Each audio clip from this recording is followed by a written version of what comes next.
are here with your local affiliates from the Kettle Falls area, and you got two reporters on scene, live on scene. But hey, want to let you guys know we had some stuff go down last night, and I know you're getting tired of this. I'm almost sick of it myself that I'm having to go live so many times, but the stuff just keeps coming through here like a revolving door where each night keeps producing more and more. Last night, Jason and I were sitting at that table, waiting for, the witching hour, which for us was around, 10:30, 11 o'clock. We were going to take off hiking. But this time we were going to go hiking on the east side where everything seems to originate from. And we had not done that yet. So everything that has happened on this east side, we've kind of given to them to come in that way. We haven't changed that at all and messed things up by going back in there. And last night, our plan was to go that way.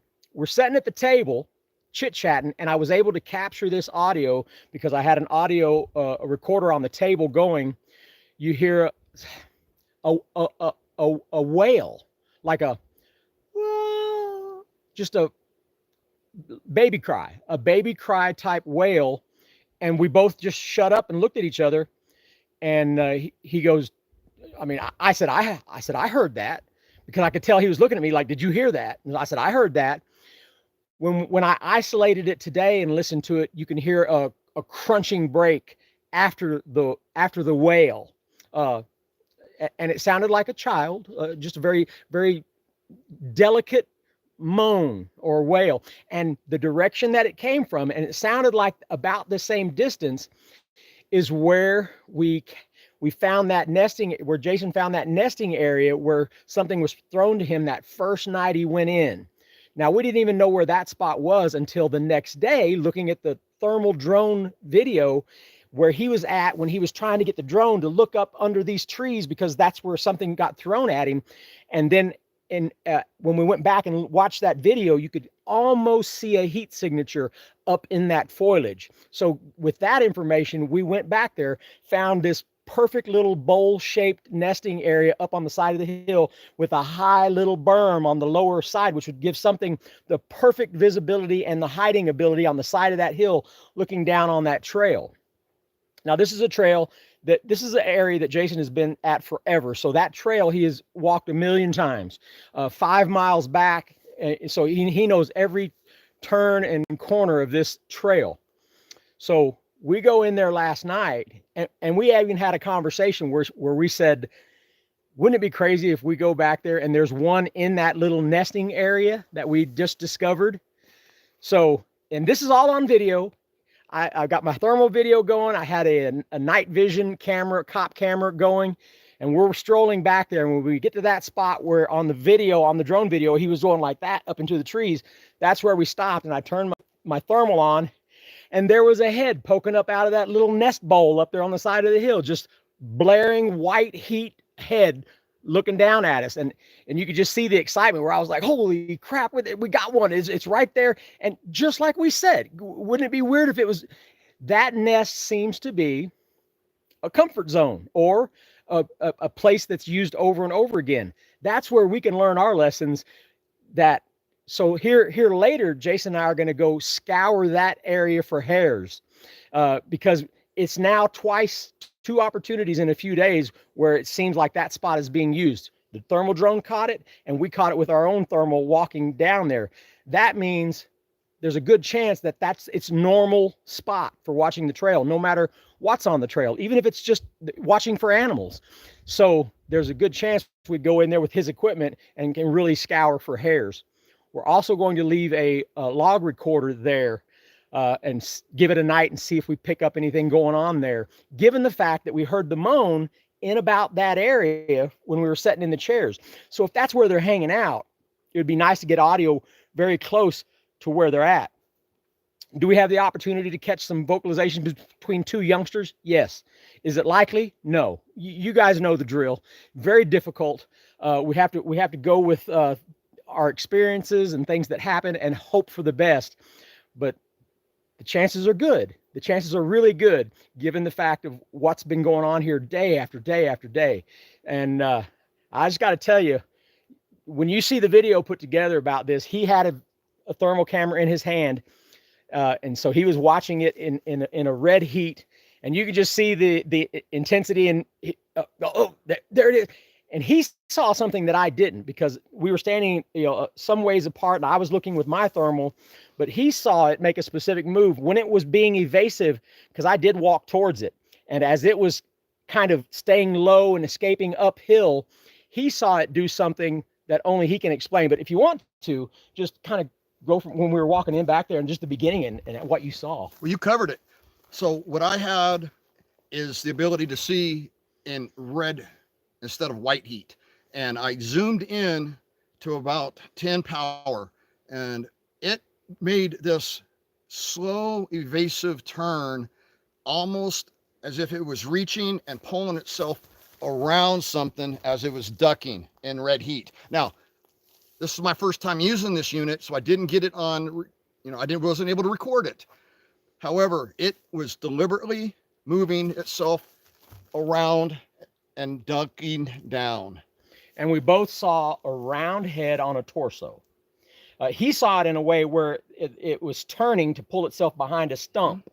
So, and that's the part I didn't see. I did film the whole thing from my thermal point of view. You're going to see that it's white hot. It's got a round head, and its attention is on us. And until I start moving towards it, and then it starts doing the evasive things. That's what we've come to expect with these critters. It was exciting. I mean, super exciting. So we go ahead and decide to move on down the trail once we lost track of it. You never want to push it too hard, because you never know how you're going to turn things. But we decided we'd keep going down the trail and hope that it would be following us along above us, and we could occasionally see it. But we didn't get far, and Jason, who's been on this trail 100 times, was on it not too long ago, just a few weeks ago. We found something on the trail, and it's going to be on the video too. So he's going to have to tell you all about that. Okay. So as we're moving down, we come to a choke point where the pine trees are pretty thick in this area. You kind of got to weave your way through, and you'll see it on the video. But something had bent two live trees almost in that typical X form. And then there was a dead branch or dead tree coming up from 45-degree angle, but it was bent and maneuvered in a fashion. We took it as stop, don't go any further, that typical stop sign. We had a discussion, should we go any further? Now, I wanted to get up to this next spot, this opening. You got to go with your senses. Got it. Nope. Cooler heads prevailed. That's right. But I'm telling you, it was a tight X. I've never really put too much into the structures that people report.